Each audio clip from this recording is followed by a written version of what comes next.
The habits of fans or followers of public figure defending or pushing their idol on social media is something that can be admired and also condemned when it comes to toxic outlook. With the internet providing hours of content and easily available information about public figures, it is no surprise that people find themselves increasingly attached to them, leading to the rise of internet phenomenon known as what we call stan culture. Stan culture is defined as somebody who is slightly more invested in you than your average fan. If there's one public figure who has garnered massive online following and support, it will be Peter Obi, the presidential candidate of the Labour Party. The former governor of Anambra State has built a large following out of nothing, with his supporters going by the name Obedience.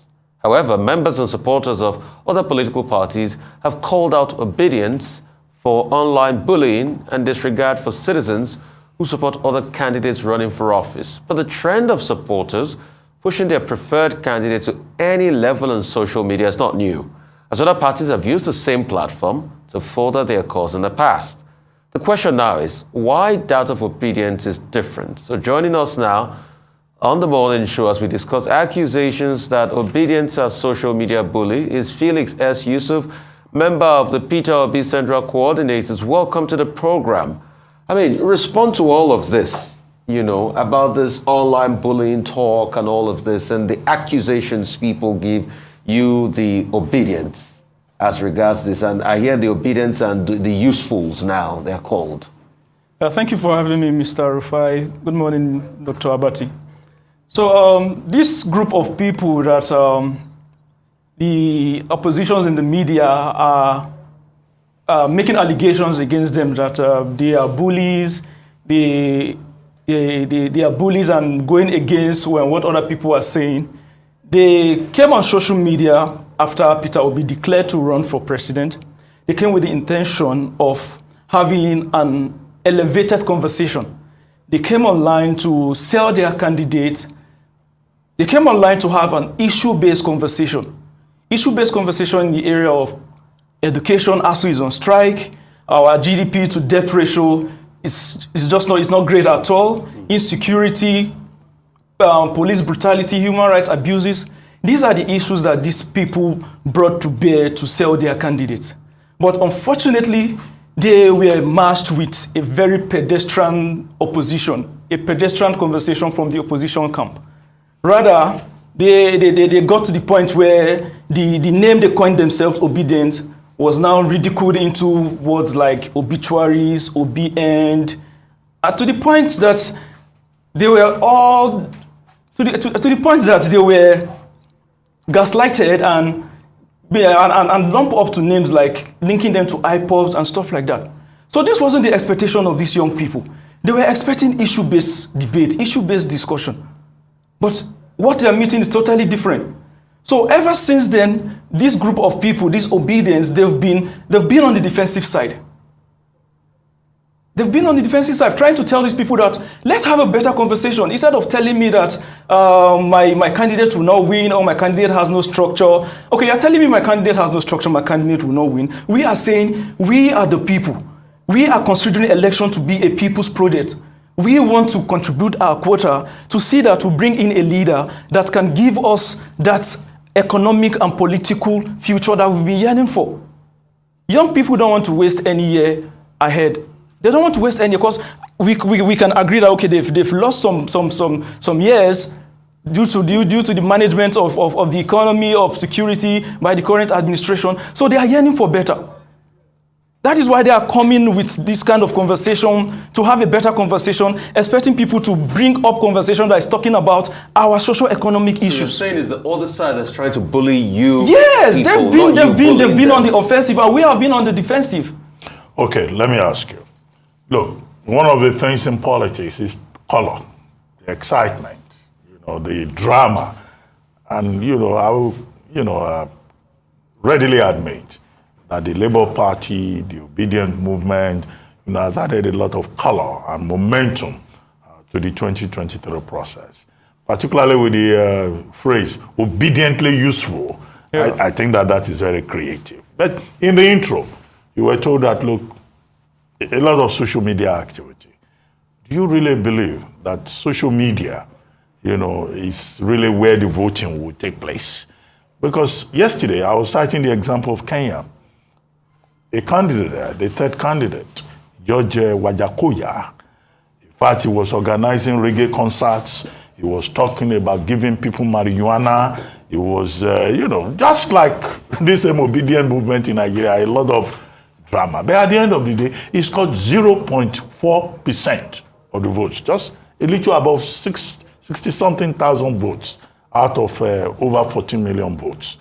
Now, do you think that your movement will be able to make a difference in Nigeria beyond social media activism? Great. Social media is a very important instrument in winning election. But the fact here is, social media is not even my fear. My fear is INEC. Because the efficacy of social media will depend on the credibility of INEC. So on social media, what we obedience do, we bring our reports from the grassroots mobilization, sensitization that we've been doing. In fact, from the start of the campaign, we use social media to encourage more Nigerians to go out and vote. Before the close of INEC registration, our conversation, our advocacy was bordered around go and get your PVC.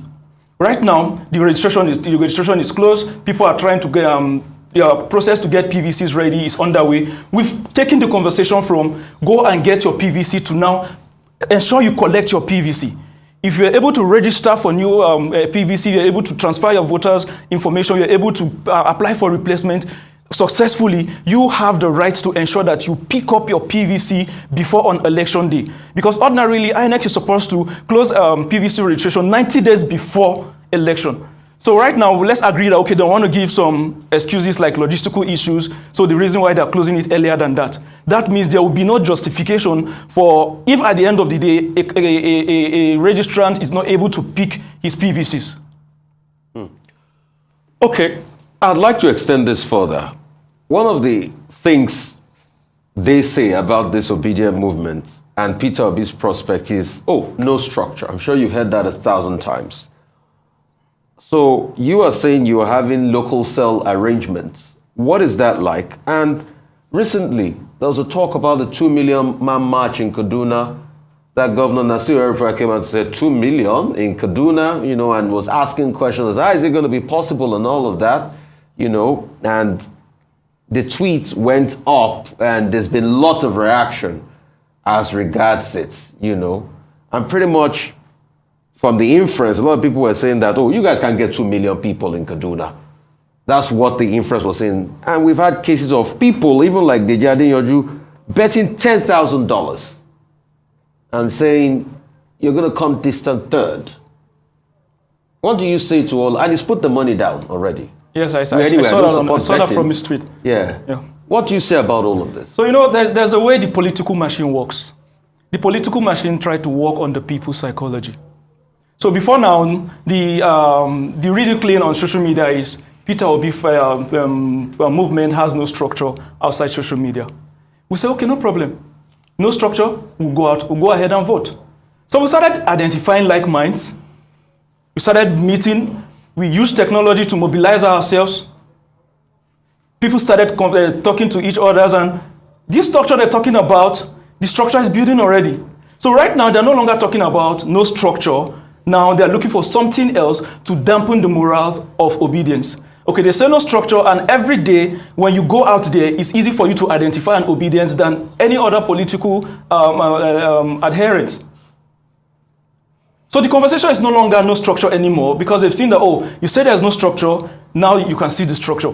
That's why I say on social media, we only come on social media to give the report of the excellent work we are doing at the grassroots level. Okay, this 2 million man march in Kaduna that the governor of Kaduna tweeted about, what's your take on it? And this bet by Deji Adeyanju? Yeah, for the 2 million march for Kaduna, I feel that the governor just want to make like maybe a mockery of the statement. He doesn't believe in it. Great things at the start of it, you get lots of disapproval, disbelief, and people trying to tell you, it's not possible. But I want to tell them it's possible. So I believe that's the reason why the governor made that tweet, like just to make mockery of them. So are you going to get 2 million people in Kaduna? We can get that. You can, or you have... We don't need to split hairs over that. The entire population of Kaduna State is 1.158 million. So if you are talking about 2 million man march in Kaduna, maybe the governor of Kaduna State is right in saying that they don't have up to 2 million people in the whole of Kaduna State. Maybe the people will come from neighboring states. But anyway, we'll see if you do it. But I wanted to ask you, there was a picture we discussed earlier this morning, which was the picture of Mr. Peterobi being seen with Wike, Governor Nyesom Wike of Rivers yesterday in a group photograph. And there have been speculations about what that could possibly be. Okay, I tried to say that perhaps, Mr. Peterobi was in Port Harcourt to attend the 74th birthday event of former Governor Dr. Peter Udili, right? Yeah. But I said, well, he knows what the reason is. But you are a member of his group. Do you have any idea why he's hobnobbing with Nyesom Wike? Is Mr. Peterobi seeking an alliance with the Wike camp? And for what purpose? Is there something you know that we don't know? Dr. Abacha, I can't directly pinpoint that he's seeking an alliance. But in this situation, they are not enemies. Just because we are asking that, okay, give us the chance, we can do it better, does not mean that the opposition are in a fight with us. Does not mean that we're enemies. Does not mean that there wouldn't be collaboration where need be. Does not mean that there wouldn't be consultation where need be. Because the end goal of this situation is to ensure that we are taking Nigeria from where it is today to a place that we can call home, to a system that leaves no one behind, to a system that is fit for purpose. So if it demands him consulting and meeting with few people from the other flanks of the political fight, I don't see a problem with that. Okay, let's talk about even elections and what it comes down in costs. By my rough calculations, election day spending, there's a standard 3 to 5 billion naira you have to spend. Because you have well over 160,000 polling units, and you need 2 to 3 people that man the polling units. And by my experience, you pay them normally between 5 to 10,000 naira. So that's if you say 5,000 naira, 15,000 times 3 people times 160,000 polling units. What's your take as regards that? Does this movement have allowances for that? And these polling units are spread over 774 local government areas? So in my previous interview, I usually argue that election is a people's project and not a politician's project. Before now, the people leave the task of bringing people into power solely to the politicians.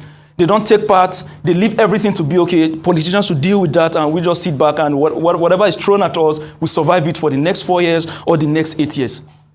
But young people, Nigerians are beginning to realize that you have to bring your resources, you have to put your best foot forward to bring in leaders that can serve your purpose. You have to contribute to bring in leaders that will serve you. You will not sit down and someone else will bring in a leader that will serve you. No, that person will bring in a leader that will serve their purpose.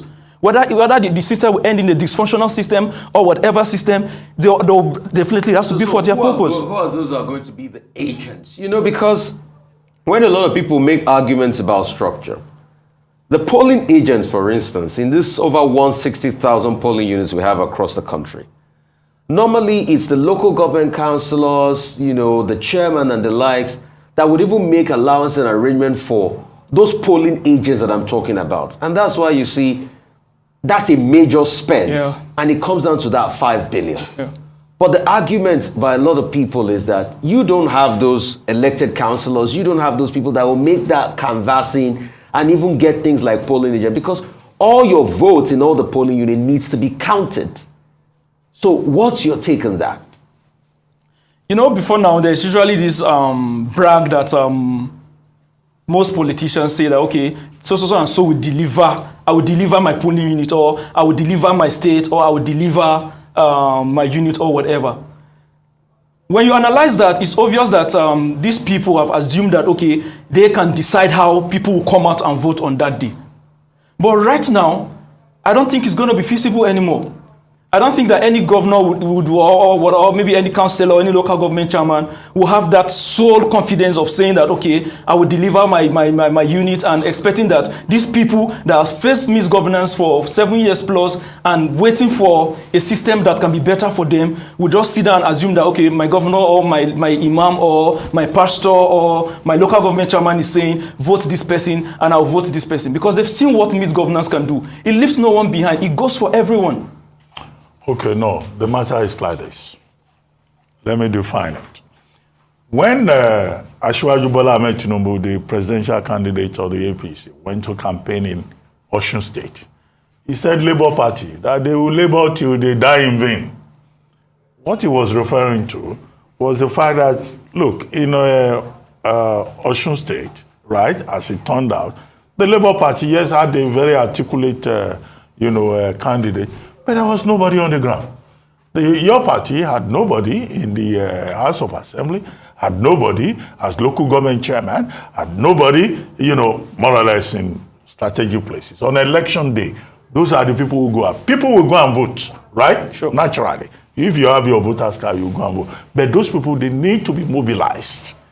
So, across different parts of the country, how many members do you have as Labour Party in the National Assembly who will go and do the big push across the country? Because it's not something that one man can do. And it's not something you can do on social media. You really have to have boots on the ground. That's the question. And I guess that was why Asiwaju Tinubu was saying, oh, they will labor till they die in vain. You may say that's a bit harsh. Now, Isaac Fayoshe, that's the brother of Peter Fayoshe, former governor of Ekiti State.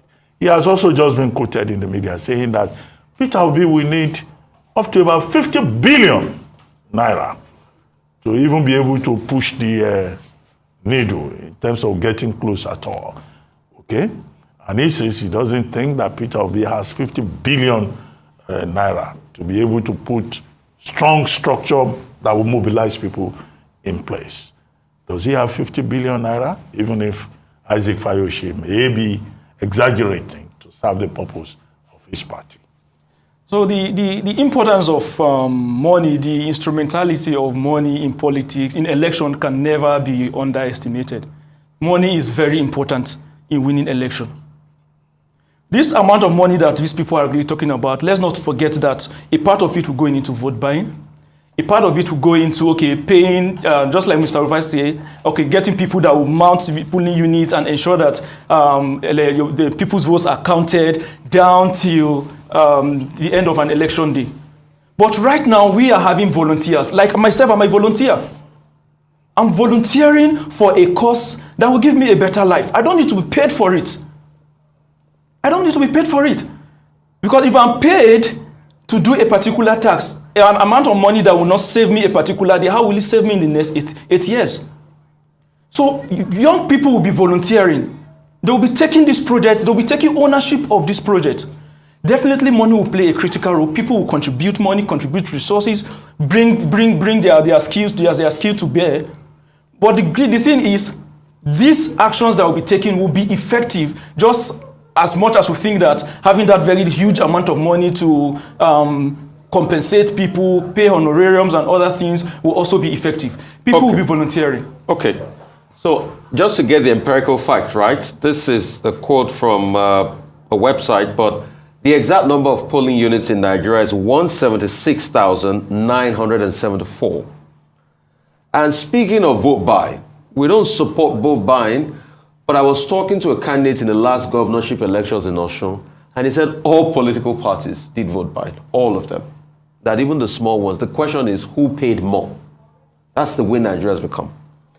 But I want to also drill back that in these 176,974 polling units, what's the ward system like of the Labour Party? Are the wards holding meetings as we speak? Because this is part of the canvassing structure a lot of people talk about. In many areas, take for instance, by the top of my head, you have various wards across the state. What is the ward structure? What is the attendance like? What is happening? And what is this push as regards this? Are you highlighting those that are going to be voluntary or those that are going to be paid? Because even with the best intention of volunteering, people will tell you that they still need something to eat. How are you accounting for all of that? That's the conversation now about structure. What's the ward level like in the 36 states, 774 local government areas? You see, I made a statement initially that the conversation has moved from there's no structure now to something else, right? Because when you go on social media and see what obedience, just like I said, okay, on social media, we just come to like, okay, give this a report of all we've been doing. On ground. Only yes. Less than 40 million people are on social media. Yeah, Let's talk about what's on ground. I'm going there. Yeah, reality. When the various units, not just, there are various units, regions and states, you see this group of people called obedience meeting themselves, finding like minds. Majorly they use information technology to identify themselves and mobilize themselves. But people are meeting, planning on how to launch into campaign, planning on how to ensure that on election day, they are not just going there to vote, they are going there to vote, stay back and ensure that their vote is counted and transmitted electorally. Okay. So they have ward systems and absolutely, and all of that? Absolutely. Okay, so boots on the ground now. Another thing I'd like to ask you is, how firm is the boots on the ground? What are the rallies like?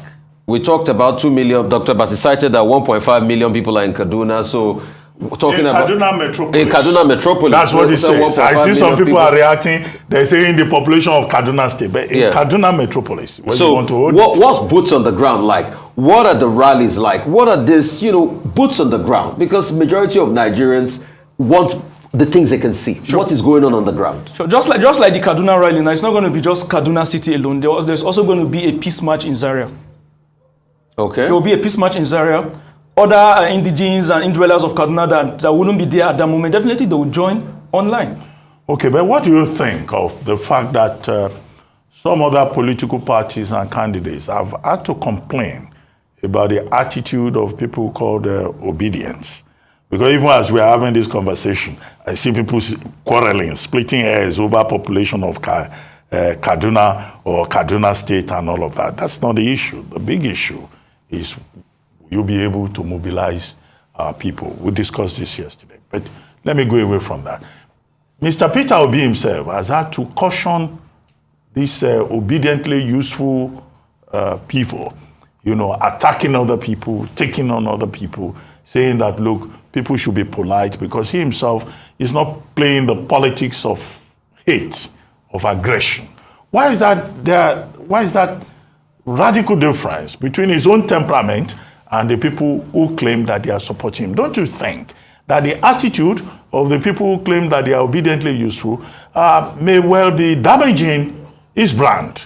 Because in terms of temperament and attitude, his own attitude is different. Because he had to respond to the Tinubu group to say, look, no, we are against politics of acrimony. So why is this the difference? Is it a lack of coordination? Is it, alienation between the candidate and those who say they are obedient?